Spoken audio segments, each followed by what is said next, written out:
Hey, what's up, YouTube? It's Greg the Motivator coming to today's daily content. Today I'm talking about something that I'm very passionate about because for the longest time I've let this cripple me in my lifetime, and I said no more to that. And that's something that I still see in many people around me, as well as a lot of the humankind, is just they let the fear of failing control them. Now, when you talk about fear, the way that I see it is that there's really only one fear, or at least the greatest fear is that fear of failure. We're afraid that we're gonna let someone else down. We're gonna let ourselves down. We're gonna let our boss down. We have that sense that we're going to fail, so we stop from doing things that we should be doing anyways, regardless of the failure. But what it is that I realized that helped me so much, that I'm hoping helps you guys, is that you need to understand that failure's gonna happen. It's gonna happen whether we want it to or not. And the truth is that we can control what we can control. Plain and simple. I can't control other people. I can't control the world around me. I can't control the job market. I can't control many things in this lifetime, but the one thing that I can control is myself, my actions, my thoughts, my motivation, my drive, what I do on a day-to-day basis. I can control that. And then once I realize that fear is the fear of failing, and that failing is going to happen every single day, every single month, every single year, that failure is going to happen, I stopped letting it drive me. I knew that in my head, if I could give 110% effort every single day, day in and day out, my entire life, or an entire month, or an entire year, or a week, whatever it is you deem necessary, if you give 110% effort, you do absolutely everything in your power so you can turn back and look at yesterday or the last week or the last year and say, there was nothing more I could have possibly done to improve the outcome of whatever it is you want to have an outcome at, then you can't have a sense of, oh, well, I might fail, or you can't have a sense of not being accomplished and very proud of your work and your effort you put in. Don't get me wrong, you still might not like the results that you achieve, but that doesn't mean that you didn't do anything you weren't supposed to. As long as you are putting in that effort every single day and 110% of your effort all the time, then if the outcome is different than what you imagine, all that means is that you just have to readjust what you're aiming at and how you're going to get there, and then put 110% effort into the new way that you're going to get there. For me, with health, for the longest time, I let the fear of failure cripple me. I understood that the people around me, my parents, my whatever girlfriend I had, or fiance, or my friends, and the people around me, they definitely knew who I was with my shirt off. At the pool, the lake, whatever it was, they knew who I was at probably my most vulnerable, with my shirt off.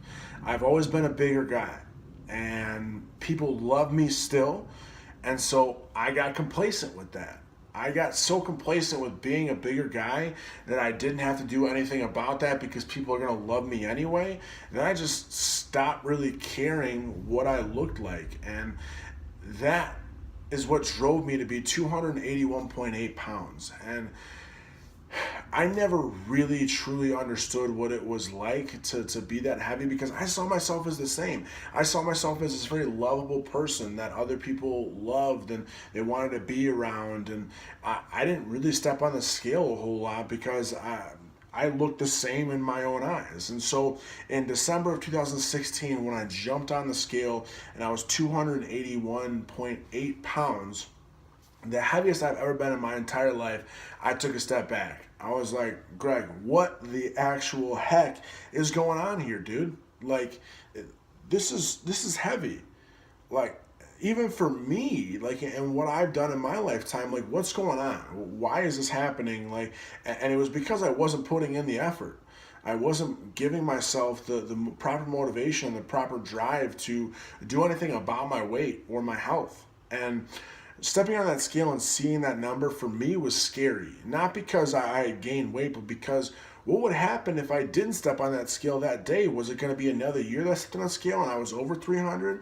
Was it going to be a couple of years and I was 350, 400, 500? It could just keep adding up. And what does that mean for my future health, my future, family, my future kids, if I'm ever so lucky to, have a wife and kids at some point in my life? But more importantly, what does that mean for me? How long am I supposed to be on this earth? I have no idea, but am I not supposed to live the best version of myself? So why is it that I cannot be healthy? Because I was afraid of failing myself. I was afraid that no matter how much effort I put in, and no matter how many times I went to the gym, and no matter what kind of foods I ate, that when I got in front of that mirror and I stepped inside the bathroom and I looked at the man that I was and what I looked like, that I wasn't going to like what I saw. And so I let that stop me from even starting in the first place. So I changed that. It took me a while to kind of understand it, but I truly realized and understood that failure is going to happen. But I can tell you right now that if failure happens in my life, it's not to do anything with my effort in terms of what I put into it. Because this health kick, it's not even a health kick. That's bad wording, but it's not a diet. It's a lifestyle change. People just don't really truly understand that concept of it's a lifestyle change. I'm changing who I am and what I eat and how I go about my entire life. That's what I'm changing. I'm changing me, and I started focusing on health.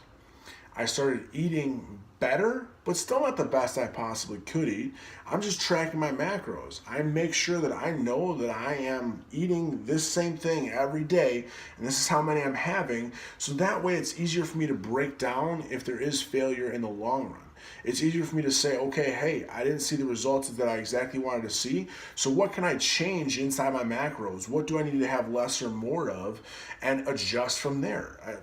Failure is going to happen. You can bet your bottom dollar that January 1st, 2019, when I stand in front of that mirror after my year-long progression of being healthy and eating good and going into the gym, that I still probably won't like the person that I see. And not because I don't like the way that I look, but because I know that I can be so much better. Because I know that if I put in the effort and I have the right drive and motivation and I push myself hard enough towards a goal, that I can be better than I am. And that progression is never going to stop. Eventually, I'll get to a point where I know that this is kind of the maximum my body can be or what my body can do. And then it'll be about maintaining that. But I'm not going to hit that for a while. I haven't seen 225 on a scale since probably freshman year of college, and that was 6-7 years ago now. And the last time I remembered weighing myself was 235 pounds. And so between that 235 pounds and 281.8, and then my current 240.2, I'll be honest, I can't see the difference in my body. I still have a gut. I still have some man boobs in my case. I still have some jiggle under my arms, some jiggle on my legs. I can't tell the difference. But what I can tell you is that knowing that I've lost over 40 pounds this past year by doing the right things sometimes, I cannot wait for January 1st, 2019 to see what I can do by giving 110% effort every single day and saying yes to me rather than no, and letting the fear of failure drive me. So start saying yes to yourself. Know that failure is going to happen regardless of what you do. So if failure is going to happen, then put in 110% effort. Put in maximum effort into your life, whether that's with fitness, whether that's with financing, whether that's with relationships, job, and so on and so forth. Put 100% effort. So at the very least, you know that you did absolutely everything in your power to achieve the outcome that you wanted. And I can guarantee you're going to have a sense of pride and accomplishment that cannot be messed with. No fear and no failure is ever going to screw with that again, because you know that you gave it your all. And I'm not just talking about going to the gym, once a week or eating the right foods once in a while. I'm talking about on holidays when you got to eat some good food. You got to eat some pumpkin pie. You got to eat some ham. Stuff that maybe not be the best for you. On Valentine's Day, chocolates, the sweet treats. You know things that are not in your diet. You know things aren't going to be good for you, and that's a big thing for me is holidays. I love holiday foods, but if that's not right, but I still yet succumb to that pressure, then that's not me giving 100% effort. So it's a lot up here. You got to get it through your head that failure is going to happen, but it's not going to be because of you. So stop making yourself fail and stop letting that fear of failure drive you to do different things or not do different things in your life. Don't be like old Greg. Be like new Greg and progress your life into what you want it to be. And if there is still failure, fine, that's going to happen.